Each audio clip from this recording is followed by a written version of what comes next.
നമസ്കാരം. വാർത്തകൾ വായിക്കുന്നത് റോബർട്ട്.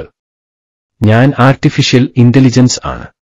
ശൈത്യകാലത്ത് നിരവധി പേർക്ക് ബുദ്ധിമുട്ടുണ്ടാക്കുന്ന ആരോഗ്യ പ്രശ്നമാണ് തുമ്മൽ. പലരും രാവിലെ എഴുന്നേറ്റാൽ ഏതാനും മിനിറ്റുകൾ തുടർച്ചയായി തുമ്മുന്നത് കണ്ടിട്ടില്ലേ? വീട്ടിൽ നിന്ന് അധികം പുറത്തിറങ്ങാത്തവർ പോലും ശൈത്യകാലത്ത് തുമ്മുന്നത് കാണാം.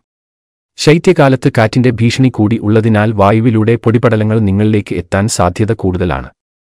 വീടിനുള്ളിൽ ആണെങ്കിൽ പോലും അതിവേഗം പൊടിപടലങ്ങൾ നിങ്ങളുടെ മൂക്കിനുള്ളിലൂടെ പ്രവേശിക്കും. ശൈത്യകാലത്ത് മാസ്ക് ഉപയോഗിക്കുന്നത് നല്ലതാണ്. വീടിനകത്താണെങ്കിലും പുറത്തു പോകുമ്പോഴും പരമാവധി മാസ്ക് ധരിക്കാൻ ശ്രദ്ധിക്കുക.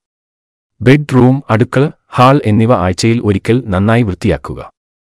കാറ്റുകാലമായതിനാൽ വീടിന്റെ ജനലുകളിൽ പൊടി പറ്റിപ്പിടിച്ചിരിക്കാൻ സാധ്യത കൂടുതലാണ്. തുമ്മൽ തുടർച്ചയായ ദിവസങ്ങളിൽ ഉണ്ടെങ്കിൽ വൈദ്യസഹായം തേടണം.